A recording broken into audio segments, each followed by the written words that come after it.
આજે તો આપણે લક્ષ્મી પૂજન કરવાનું છે। Welcome back to my mini vlog. હું છું રાધિકા। તો આપણે લક્ષ્મી પૂજા માટે સૌથી પહેલાં ડેકોરેશન કરી રાખ્યું। ત્યાં સુધીમાં મમ્મી છે ને બધી ખરીદી કરીને આવ્યા અને ઘર ડેકોરેશન જોઈને તે ખૂબ ખુશ થઈ ગયા। તે સાવરણી અને રંગોળી અને બીજા ફળ અને ફ્રૂટ લઈને આવ્યા હતા। કહેવાય છે કે ધનતેરસમાં સાવરણી ખરીદી ખૂબ શુભ કહેવાય। તો આ બાજુ મમ્મી બધી પ્રિપેરેશન કરી રાખી અને પછી કીધું કે લે પૂજાની થાળી તો રેડી કરવાનું બાકી રહી ગયું છે। મેં કીધું કાંઈ વાંધો નહીં, ચાલો આપણે છે ને ઇન્સ્ટન્ટ પૂજાની થાળી રેડી કરી રાખીએ। તો થાળીમાં સૌથી પહેલાં મેં તેલ લગાવી દીધું, એના પછી ઉપર પીળા કલરનો રંગોળીનો રંગ લગાડી દીધો અને પછી સ્વસ્તિક બનાવી દીધું। તો આપણે ઇન્સ્ટન્ટ પૂજા થાળી રેડી થઈ ગઈ છે। તમને કેવી લાગી કોમેન્ટ કરી દેજો।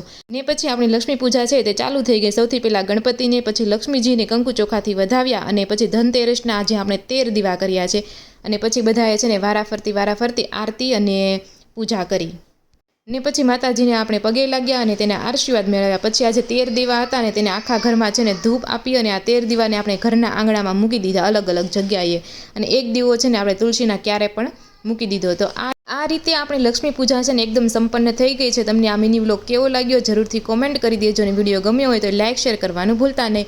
બધાને હેપી ધનતેરસ।